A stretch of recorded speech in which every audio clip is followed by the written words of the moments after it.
আসেন। প্রিয় দর্শক, আসসালামু আলাইকুম। আমি এখন আছি গ্রামের বাড়িতে। গ্রামের বাড়ির ঐতিহ্য আপনারা যেগুলা ঢাকায় বা অন্যান্য দেশে যারা না জানেন এবং না দেখছেন তাদেরকে আজকে দেখাবো যে এই যে একটা জিনিস আমার বাম সাইডে রয়েছে, এটা হচ্ছে কি জানি এটা ডাল গাছ, মুগ ডাল। এটা হচ্ছে এই যে একটু ঝুম করে দেখাও কাছে। প্লেন ডাল। এটা হচ্ছে প্লেন ডাল, গ্রামের বাড়িতে প্লেন ডাল বলে থাকে। এটা হচ্ছে যখন বড় হয় পাকে শুকায় তারপরে এখান থেকে ডাল বের হয়। এখানে আরও একটা ডাল রয়েছে, এটা হচ্ছে মুগ ডাল নামে যা আমরা পরিচিত, যেটা আপনারা সবাই জানেন মুগ ডাল। আমি এটাকে দেখাচ্ছি, না দেখলে বুঝবেন না। এই যে জিনিসটা, এটাকে মুগ ডাল বলা হয়, এটা মুগ ডাল।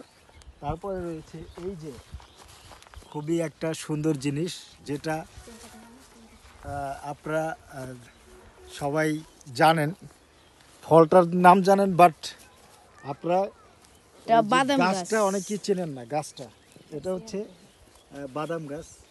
এই গাছগুলো যখন তোলা হয় তখন এগুলোর নিচে বাদাম হয়, অনেক সুন্দর সুস্বাদু বাদাম।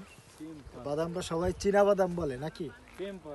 চীনা বাদাম, প্রেম ফল। আচ্ছা, তারপরে রয়েছে আমার হাতের বামে, এটা হচ্ছে শশা ক্ষেত। এখানে প্রচুর পরিমাণে শশা আছে।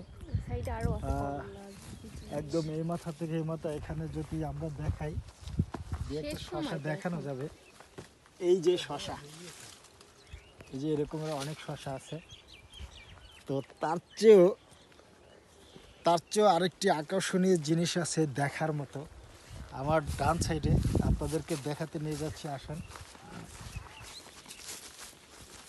এই যে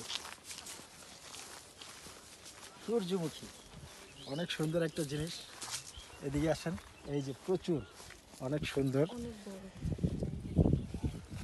পুরোটা সূর্যমুখী দিয়ে ভরা।